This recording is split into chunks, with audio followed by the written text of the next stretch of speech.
Welcome to the Fatherhood Fitness Podcast. I'm your host, Anthony Pluff.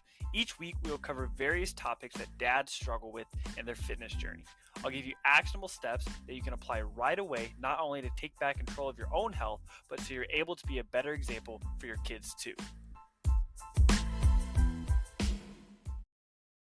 So when I was in college, I used to work at this gym.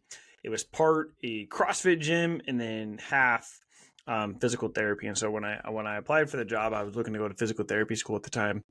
And so I was doing like hours where I was like shadowing different physical therapists and just going to different clinics and things like that. And they had this job opportunity where you could be a physical therapy, not an assistant, but a tech where you kind of help out around there. And so I interviewed for the job. And as I'm interviewing for the job, they actually offered me the job, and they told me, they were like, we don't actually have that position we talked about. We kind of got away from that, but you can still work the front desk if you're interested. You can kind of, help out around here and stuff. And so anyway, long story short, I took that job. And so I worked it for about a year. And so the shift was either like afternoon shift. I was either like after lunch, so early afternoon before dinner, all the way until close, or early morning. And so every single week, one of my shifts was I had to open up the gym, and the gym opened up at 5:30 each day. And so I had to be there early.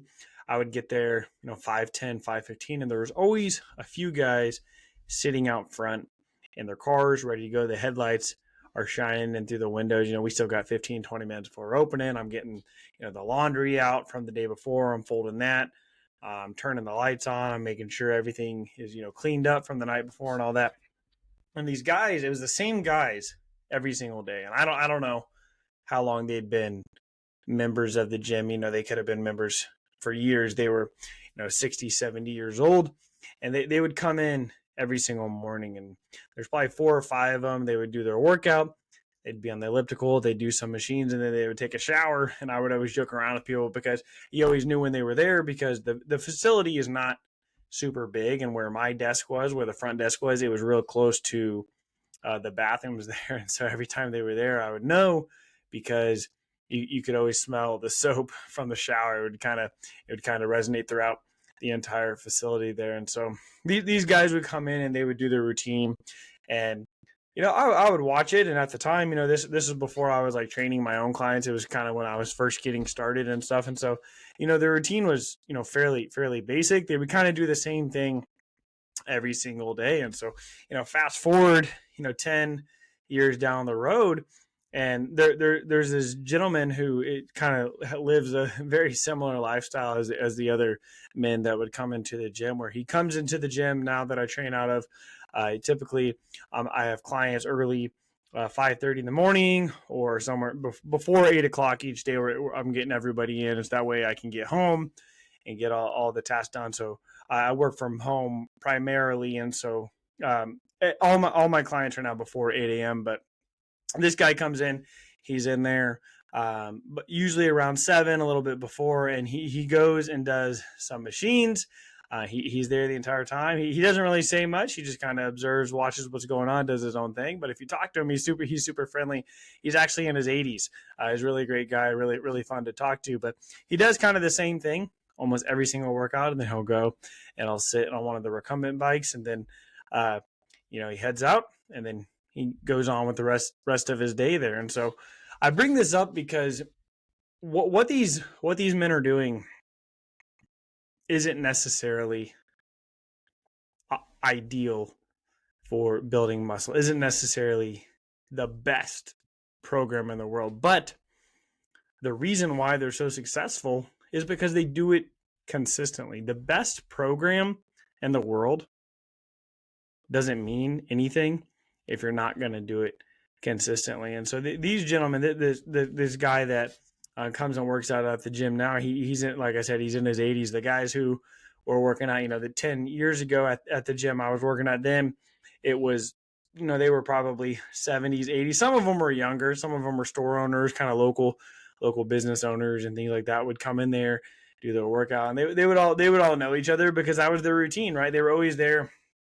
If you've ever been at the gym early in the morning, the pre 6 a.m. crowd is always a lot of fun. That, they're knocking on the door, trying to get you to unlock it, while you're half asleep, opening, getting everything ready. The gym I train out of now, I have very few. The majority of my clients are online now, and I strictly have it that way because that's what works best for me and my family. And then I'm able to train clients from all over the country, which is really cool. But the clients that I still have in person, I've been meeting for a long time, and we actually go train before the gym is actually open, and so we have the whole place to ourselves except for one other trainer. She's there, but she's actually there from at 4:00, 4:30, does her own workout, then trains clients. And so she's definitely kind of on a different level there. But I bring this up because a lot of times, we get so stuck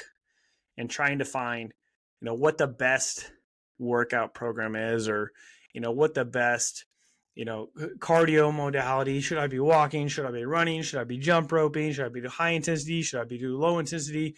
Should I rest 1 minute? Should I rest 3 minutes?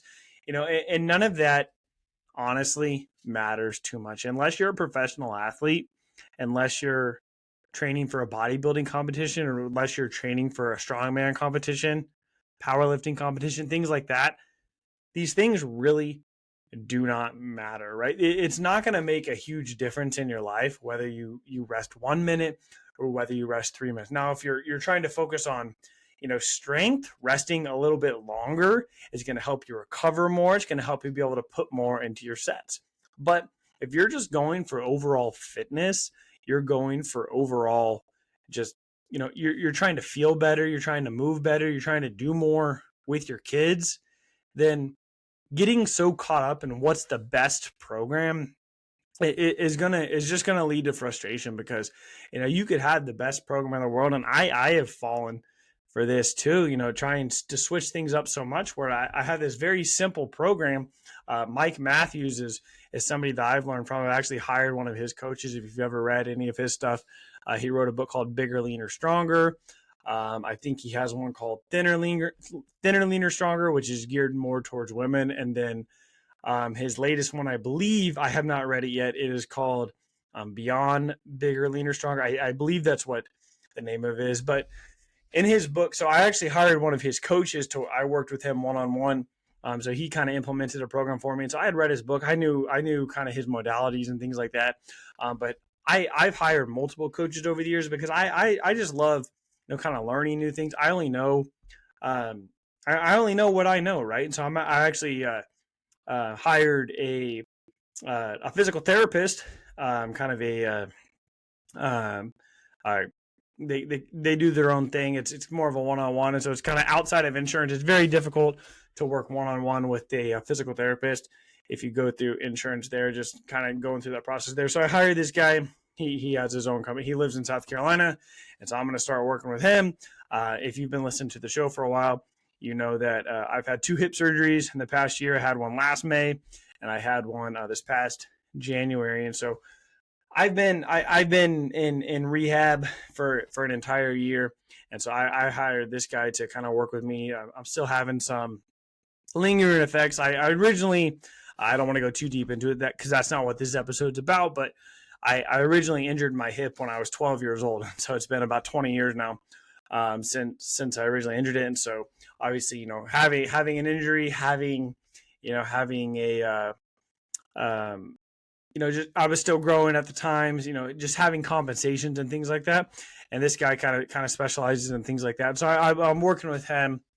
Obviously, it's more expensive to work with, somebody one-on-one like that. But, for me, it's very important because this is an issue that has been going on for, 2 decades, right? This has been going on for 20 years. And so, I hired him to kind of come in and help me and kind of work with me to kind of make sure, not only that I'm doing the right things, but I'm doing it with the right form, the right tempo and everything, because this has been an issue that's been affecting my life for, two-thirds of it now. And so that for me, this is something that, similar to like a bodybuilding competition or an athletic endeavor or things like that, this is very specific. And so that's why I hired someone specifically. But, for most people, stressing over whether you have, the perfect program or, if you're doing it for long enough, are you in zone 2 cardio or are you in zone 3 cardio?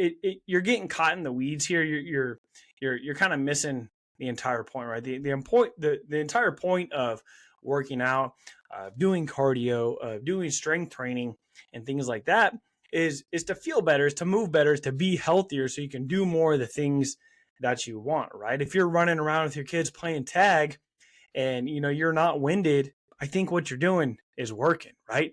If you're working out 3 days a week, but you're winded going upstairs, you're huffing and puffing, pushing a grocery cart and at the grocery store, things like that, like maybe we need to kind of rethink what's going on. And so I think we the state of the fitness industry right now is so far one way or the other. It's health at every size, or aesthetics only matter, or things like that. I'm not gonna put my opinion on what's best, what's not. What I'm saying is what's important to you is going to be the most important to you. And it sounds simple, right? Mark Bell was a powerlifter for a long time, and he's got a podcast, but he always says strength is never a weakness. Weakness is never a strength. And you're like, well, yeah, of course. But that's kind of the same thing what I'm telling you right now. What's important to you is what's important to you. And so if right now, the most important thing for you is you want to be able to lift 300 pounds on the bench press, then that's important to you. That's great. Once you achieve that, that's gonna increase some confidence. When you start building up to that, when you're able to do that, that's gonna carry over into everything you're doing, right? Could it benefit you to be able to run a 5K without walking? Sure. But if that's not something you care about, then you're probably not going to train for that consistently, right? Like those guys that would come into the gym at 5:30 in the morning. You watch their workouts. A lot of these guys, if you watch like a lot of older gentlemen do workouts. Last summer, I went to the gym and I was working out with the older gentlemen and the older ladies. I would when I was on crutches after my first surgery, and I was there at 6 o'clock in the morning, but it was packed. All the machines were packed, and that's all I could really do because I was on crutches. I'd use the elevator. I'd go up to the second floor. I'd use all the machines and things like that. And they were, they're doing half reps. They're doing all these things, but a lot of them are in really good shape. And, as a trainer, I would, if they were working with me one-on-one, we'd talk about, making sure we're doing proper form. We don't want to injure ourselves. But I mean, if you're showing up, 4 or 5 days a week to the gym, I can't knock you for maybe not doing everything perfectly, for not doing everything in the most efficient way. A lot of these people, there were people who were on machines for like 15 minutes doing like a chest press and things like that. They weren't working out the whole time. They're just talking to their friends and things like that. If that gets you to the gym, if that gets you, doing something so you can feel better, then, let's do that, right? I've had clients in the past who have told me, they're like, yeah, I just really like, exercise videos. I like doing like Shaun T's T25 Insanity like that. And I've done those too. I really enjoy the some of the cardio ones on T25. My wife was real big into Insanity. I did Insanity. She did T25. I did T25. And I'll still whip out some of those when I'm doing cardio because I can do it. I can literally do it in my office because they're so, they're high pace. They help with my cardio. That's something that I struggle with. And so I can do those. Obviously, I've been limited with my hips recently, but if that's something that, if maybe the bike, maybe, the rowing machine, maybe running, maybe all these things are going to be better for you. But if you're not doing them, then it doesn't matter. You have to do something that you actually enjoy. And so if you go to the gym and you only like machines, great. Do the machines. I had a client who they only wanted to do machines. And so I introduced dumbbells, I introduced cables, all these things to them. And they showed up and they were kind of like, yeah, like this is good, but I really like the machines. And so I was like, all right, well, let's do just machines. And they started working out 3 days a week.